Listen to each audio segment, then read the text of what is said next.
KUAM News Headlines is presented by Calvo's Insurance, serving Guam for 80 years. Matson and the Adai Itano program. All new 2018 Kona by Hyundai, available at Cars Plus. IP&E Fueling Excellence, McDonald's of Guam, I'm Loving It, and King's Restaurant, located in Tamuning and Dededo. Always open, always local.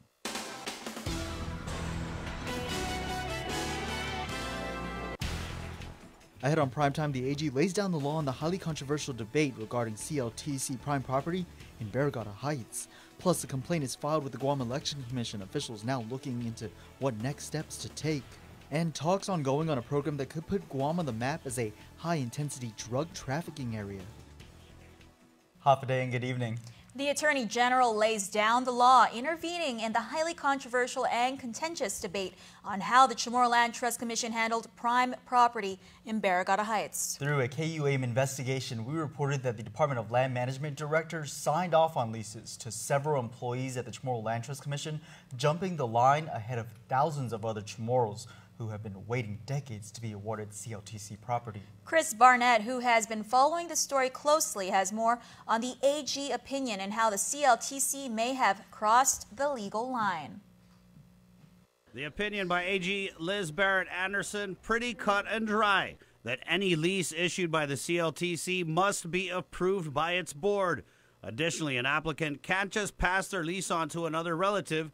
The only way that can happen is after that applicant's death. And even then, it can only go to immediate family, husband, wife, children, widow, widowers of the brothers and sisters or nieces and nephews. And even in this case, it still has to be approved by the CLTC board. During the course of our KUAM investigation, the paper trail showing that over 25 leases from the Barragata Heights area were connected to Department of Land Management employees or their relatives. The AG determining that leases signed off on by the Administrative Director, Michael Borja, are voidable, though not yet void, but she is recommending the CLTC board decide on that issue, and that all parties should be notified of such. They must now go before the Commission's board during an open meeting to allow for public discussion and possibly even a vote.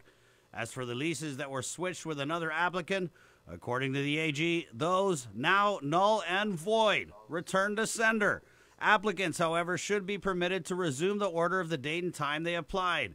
The AG's opinion, executed at the request of Senator Regine Bisco Lee, who was awarded a lease at Barragata Heights after her mother signed the lease over to the senator.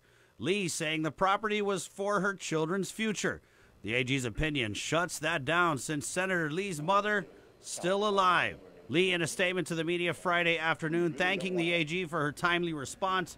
The senator saying, I sought her review because everyone on Guam has to play by the rules, and we all lose when the law isn't followed. I concur with the AG's recommendations, and I'll comply as promised. We all should. It's the right thing to do.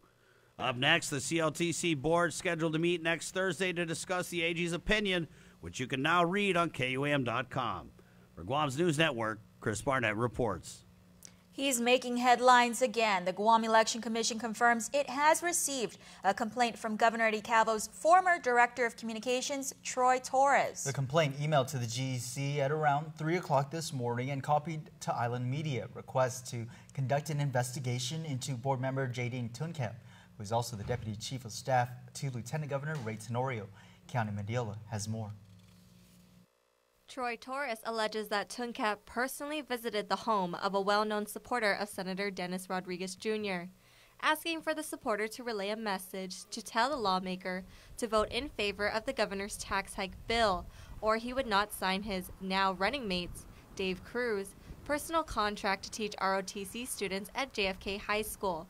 Torres insinuates the contract needed to be signed in order for Cruz to be removed as a DOE classified employee so that his candidacy would not violate the Mini-Hatch Act.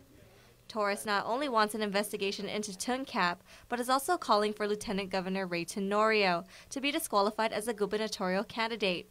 Senator Dennis Rodriguez did not vote in the favor of the tax bill, although it passed by an 8-7 vote. This latest allegation follows a string of late-night and early morning letters to island leaders alleging corruption by Adelup. One of the latest ones came just minutes before last week's One Guam gubernatorial debate, in which he alleged that he did drugs with Lieutenant Governor candidate Josh Tenorio and later also with Lieutenant Governor Ray Tenorio. both of whom have strongly denied the allegations. Torres began making the allegations after his Laddie Heights home was raided, and he, along with 2 others, were subsequently arrested. No charges, however, have been filed, and instead Torres was issued a notice to appear in court in 2021. After his arrest, Torres resigned as the campaign chairman for Senator Rodriguez's gubernatorial bid. As for the latest complaint, GEC Executive Director Maria Pangilinan tells KUAM she has sent it to their legal counsel and to commissioners to determine whether the GEC or the Civil Service Commission will investigate. Reporting for Guam's News Network, I'm Kiani Mendiola.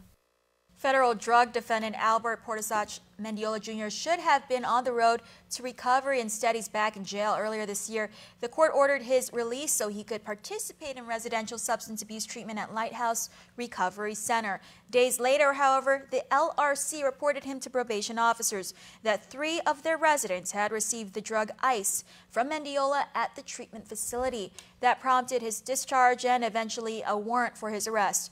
Though Mendiola appeared in court on Friday, defense requested he return next week to answer to the 3rd and 4th declaration for revocation. Well, Chris, in light of increasing amount of drugs trafficked into Guam, law enforcement officials met with leaders visiting from the U.S. Department of Justice about a program that could put Guam on the map as a high-intensity drug trafficking area. Carmen Terlahi reports.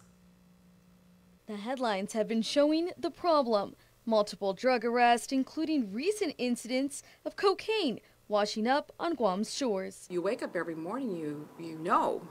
It's not just something you suspect. We have a drug problem on Guam. And it's not just a drug problem with what we're using.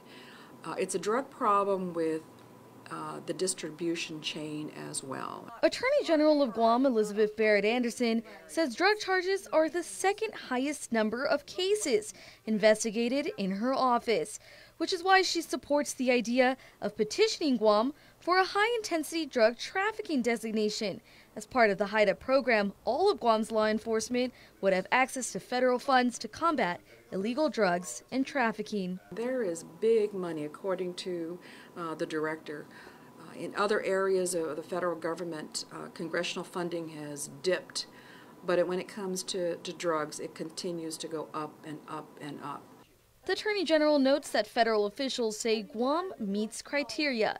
It's just a matter of applying. According to Anderson, federal grants under HIDA can't go to hire more personnel, but it can help front the costs such as overtime, paying extra hours worked by GPD's Mandania Drug Task Force. Adding her office and other law enforcement could use the boost. I'll look for training for our investigators. I'll look for training for our prosecutors. I certainly would look for equipment, computers, so that we can tie into the HIDA communication system. She says the meeting was educational, and though no decisions were made, the AG's office is ready to move forward with the petition. I'll do the legwork. I'm going to get the petition prepared by my office, and I'd love the governor of Guam to join me. We can have a joint signature on the petition. Hopeful to hear updates in the next 90 days, so HIDA designation could be granted to Guam as early as next year. Reporting for Guam's News Network, I'm Carmen Victoria Terlahi. There may be another snag in the long-delayed transfer of the Guam solid waste system to local control. Allegations have been made of misconduct by GSWA management. In a status conference on Friday, Chief Judge Francis Tedinko Gatewood sealed a new report, then cleared the public from her courtroom so the parties involved could discuss it. Nestor Lecanto reports. By sealing the report, the court barred public disclosure of the details. Federal Receiver Representative David Manning filed the motion, which said the report contains allegations of misconduct against a member of the GSWA management team. In the conference, GSWA Board Counsel Georgette Bello Concepcion urged immediate discussion of the matter, which the judge allowed, but only in closed court. Contacted for comment, Concepcion declined, saying it's a personnel matter. She would not discuss the nature of the complaint or whether it may further delay the transition deadline of June 30. Meanwhile, the primary purpose for the status conference was to provide an update on the transition from the court-appointed receiver to GSWA. A previous delay in the turnover was due to GSWA's failure to adopt rules and regulations that must also be approved by the legislature.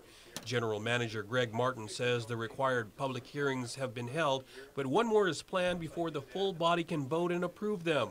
Another unresolved issue is the conversion of contract employees to GovGuam hirees. 26 of the agency's 63 workers have yet to be converted, but Martin says that's actively being addressed.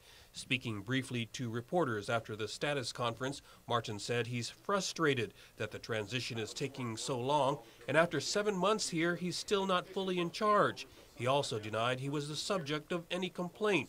The turnover was set for December of last year, before it was pushed back again to the end of June.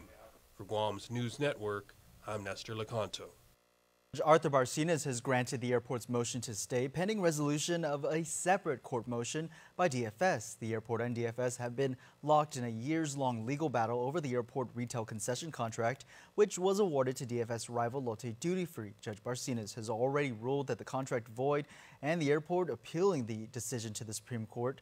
Barcenas has allowed Lotte to remain as the master concessionaire pending a high court ruling, but DFS is seeking an immediate rebid of the contract and the removal of Lotte. The decision by Barcenas to stay the DFS motion until he issues his ruling on it. In a statement, the airport says the court's decision is important to help stabilize its financial condition and mitigate potential harm.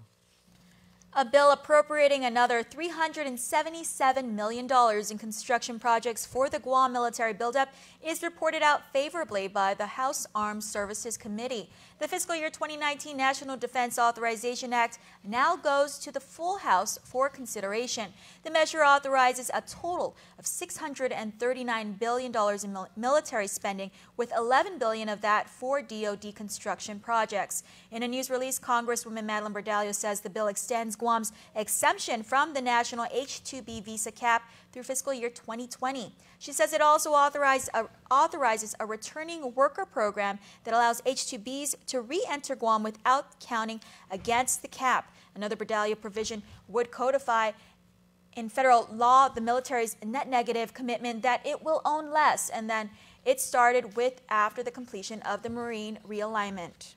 Officials from the Guam Election Commission appeared before senators this afternoon to present their fiscal year 2019 proposal. The GEC is asking for a total $1.8 million for next year's budget. That officials say will help to cover expenses for the 2018 general election in November and supplement the agency's operations, salaries, and other election costs.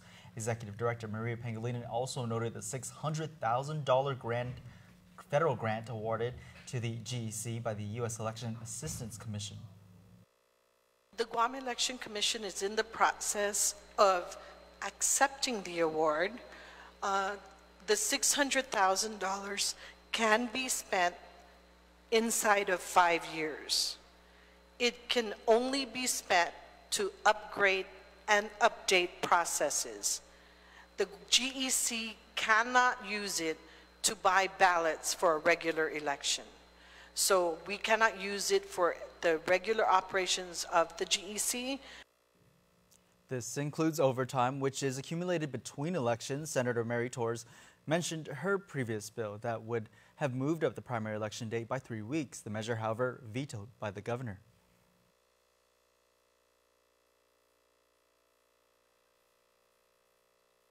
The GEC thanks.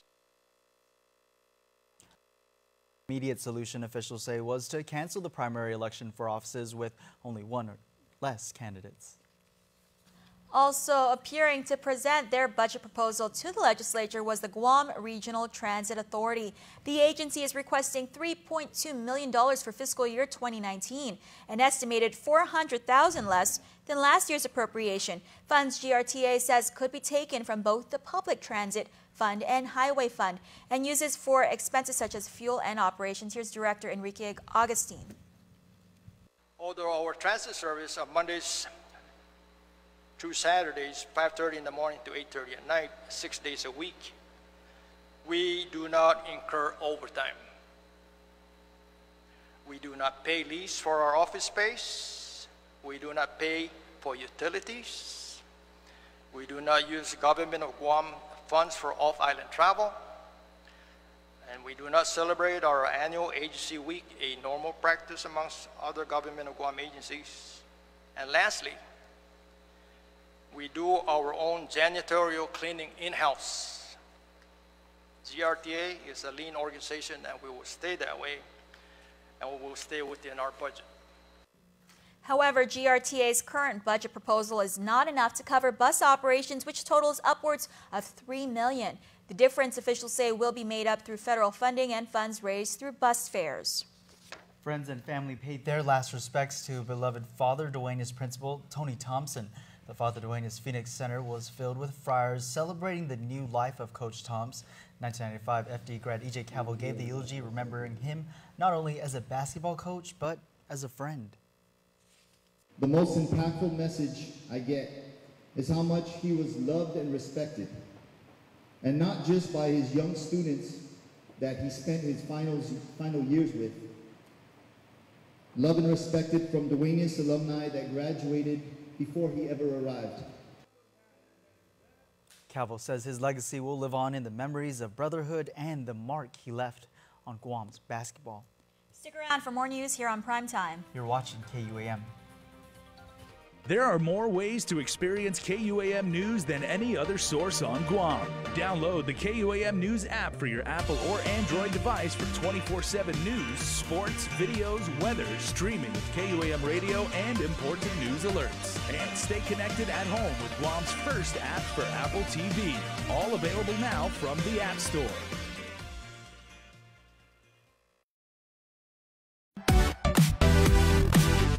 Half a day, welcome to Two Lovers Point. Half a day, I'm in the club.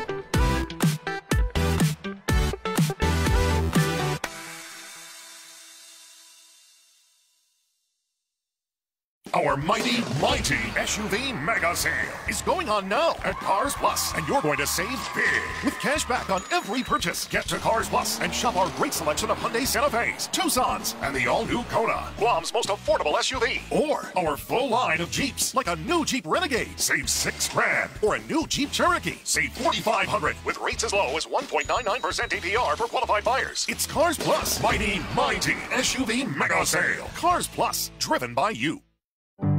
We're celebrating our 135th anniversary today, both in the outlying regions on which we hub and also here in Guam itself. It means so much to our team here in Guam. It means a lot to us in the Matson management team, because what it says is we're here to stay. It's a real physical manifestation of our commitment to this region. It's so important that we hire locally, we develop talent locally, we train locally. What's been a wonderful addition to our approach there is that many of the people who started off in Guam have gone off into significant leadership roles elsewhere in the company. This is our headquarters here in Guam in Micronesia. And when we talk about putting down our roots, it's not just doing business, it's about everything we do with our friends, our customers, and our employees. I believe that nobody can replicate what we do, and that's why we have such a great team and such a great service and why we're successful. This is our home, this is our life, and we're happy to make a difference in everyone else's life. There are more ways to experience Guam via KUAM News, giving you what you want, when you want, and how you want it. From smart devices, Alexa, what's in the news? Here's your flash briefing. Over the web, on mobile, on streaming platforms, with immersive, interactive formats, and via social media where it's more than just content, it's conversation. More ways to keep you informed and entertained whenever you want it, wherever you are, on whatever device you're using.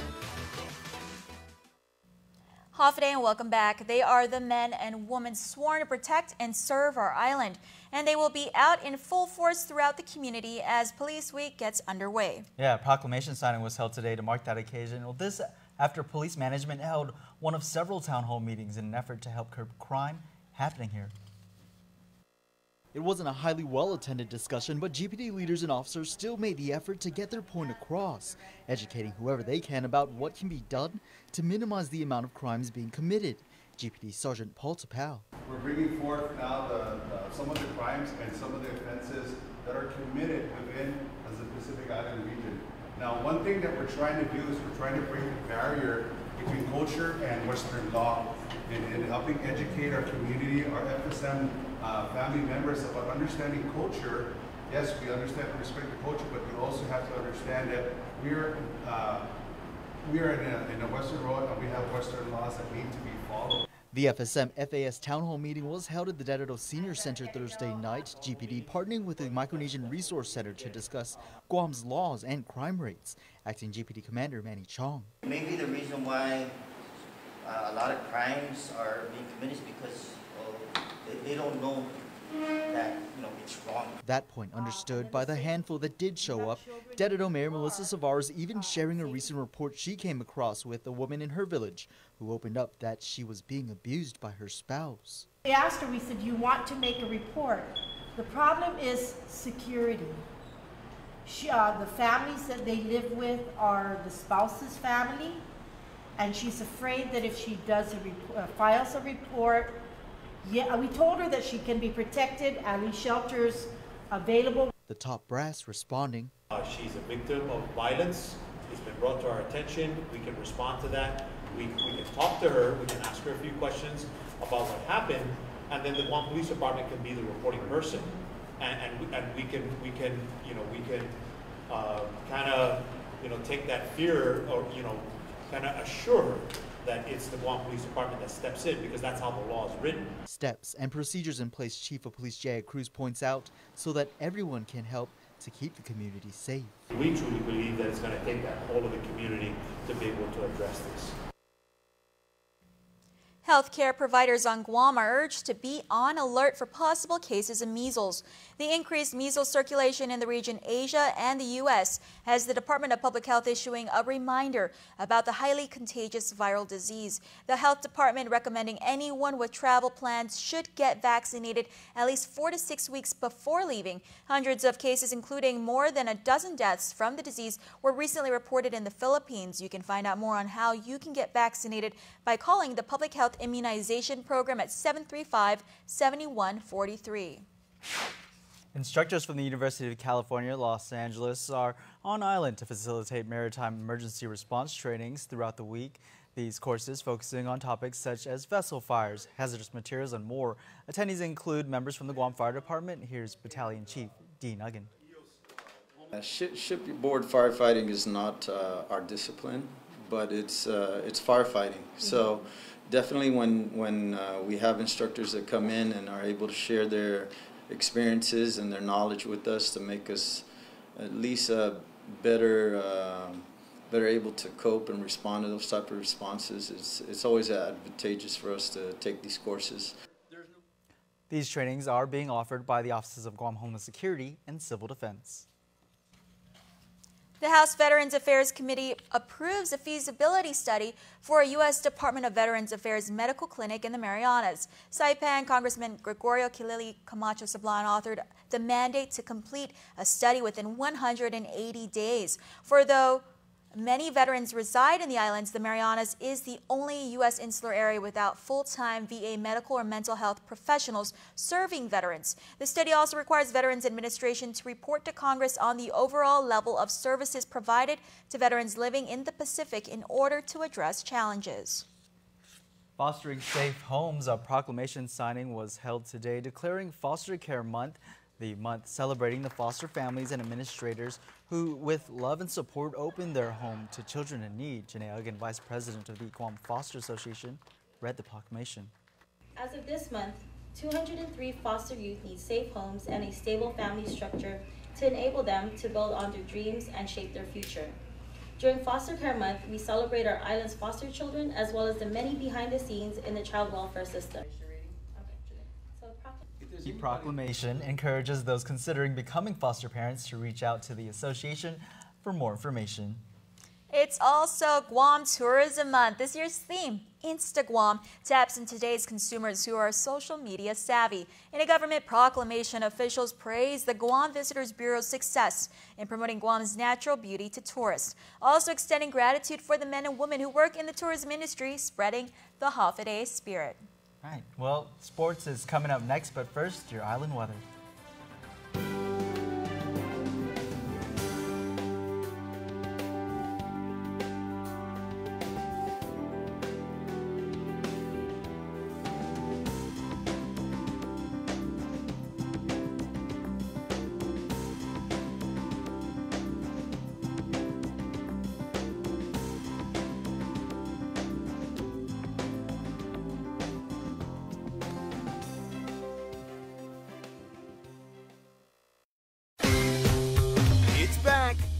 smartphone super sale event. Enjoy huge savings on our most popular Samsung Galaxy smartphones. But this offer won't last long, so drop into a GTA store today.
In this divided world, there are still things that unite us. Great music, thrilling games, and the love for that perfect burger.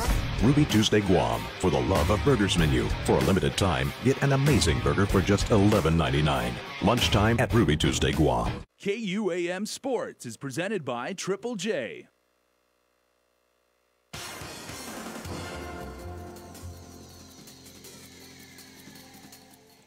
What's up, Guam? Dave Delgado here for KUAM Sports. Thanks for watching. Packed show for you tonight, so let's get right into your direct tone Athlete of the Week. Check it out. We're here at Direct Home, Manila, for our Athlete of the Week. Today we have basketball player Tony Shea, who plays ball for the Tamuning Typhoons. Congratulations, Tony, on your selection of the Dow and Tone Athlete of the Week. Who would you like to donate this check to? First of all, I'd like to say thank you. I'll be donating this check to the ACAS nonprofit organization. Playing basketball for the Tamuning Typhoons in this year's Bud Light Golden Hoops Classic, winning the championship title in the co-ed division. Yes, thank you for that again. It was a good feeling winning another championship, you know. It always feels good to win. Playing in co-ed, it's different because there's always has to be one girl on the court. So, of course, that's a different feeling. I would say it's like more recreational, but, you know, any game you play, you want to win. So, my mindset's still the same, play to win. Walking away with the scoring title, averaging 20-plus points a game. Yeah, that. My shots were falling. You know, it's a lot of hard work in the gym, unseen hours. So, I would say that was decided even before the game's begun. Had a busy year last season, playing in the FIBA Oceania Championships with the U17 team, finishing with a bronze medal. Oh, yeah, that was a really good experience. I actually traveled with the U18 team before that to Fiji, where we also got a bronze medal, so we went back-to-back in that tournament, so that felt really good. I'd say there's no other greater feeling than representing your island, you know. And to top it off, your high school basketball career at St. John's, ending it with a championship, something that you guys have been talking about ever since you guys were young. Just talk about that feeling of accomplishment and finally getting it done for St. John's. 23 long years since St. John's has won a championship, and we brought it home. Again, there's a lot of hype coming in as freshmen for us, and you know, we capped off our senior year with the championship finally. A lot of hard work over the years, and yeah, we finally did it. That's probably one of the best days of my life. All right, congratulations. Stay tuned to our next Direct Tone Athlete of the Week. KUAM Sports Athlete of the Week is brought to you by IIAG Girls Soccer Playoffs. Number 7 seed Harvest Eagles face the number 2 seed JFK Islanders at JFK, with the home team winning 3-0. Keone Yamaguchi scored in the 30th minute. Yamaguchi was also selected to this year's All-Island Soccer First Team as a defender. Taryn Rupley added a goal in the 60th minute. Teammate Tasaya Palma scored in the 70th minute. The Islanders finished the regular season with a 6-2 record and will now face the GW Geckos on Wednesday for a chance to move on to this year's championship game. GW beat the St. Paul Warriors 3-2. Tennis professionals Dominic Hirbati and Tommy Haas joined up with the Guam National Tennis Federation to play Guam's first world-class tennis exhibition match yesterday at the Hilton Tennis Courts. The match was held as part of fundraising efforts by the GNTF to help raise funds for their new tennis center. Tommy Haas was ranked as high as number 2 in the world, while Dominic Hirbati was once ranked number 12 in the world. They are really top quality players. I think this is the best tennis that we will ever have seen on Guam. Guam National Tennis Federation has 5 acres to build a new tennis center, and we've got committed about 1.3 million, and we still have some more to earn to be able to do phase 1. They're coming on their own time, and they're just doing it to help us out to raise money for our tennis center. Big shout out to our Heineken men's rugby national team for winning the Asia Rugby Championships Division III title after defeating China 52-12. With the win, Team Guam will now be looking forward to moving up to Division II. Guam finished 2-0 at the tournament with a blowout win in their opener against host country Brunei. Well, that's going to do it for sports. We're back right after this.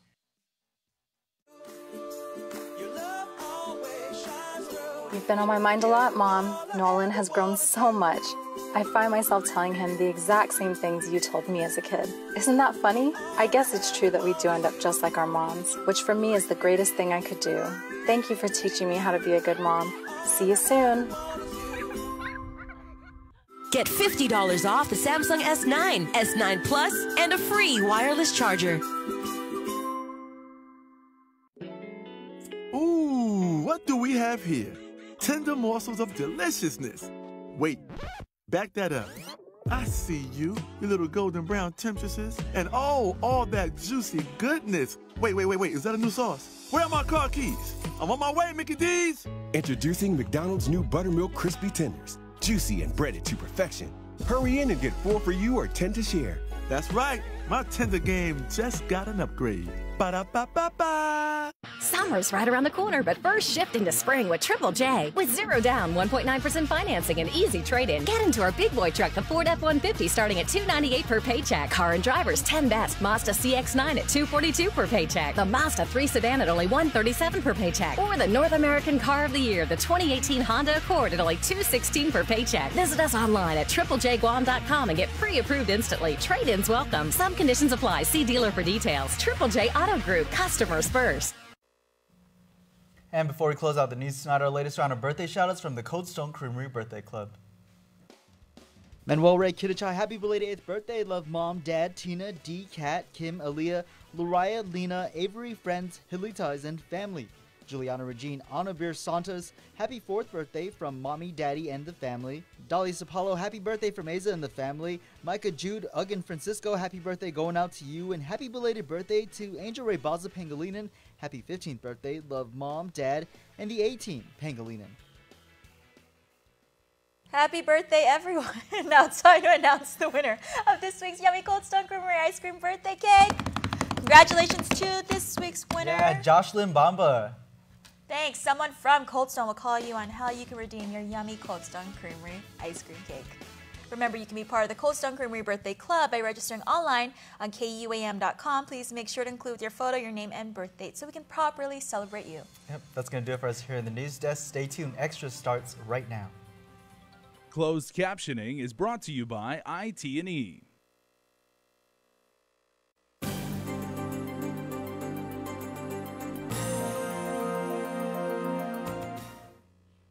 We are here in Harmon, everybody, and you are there on TV or on YouTube, and we thank you for watching. I'm Jason Salas, and thanks so much, because tonight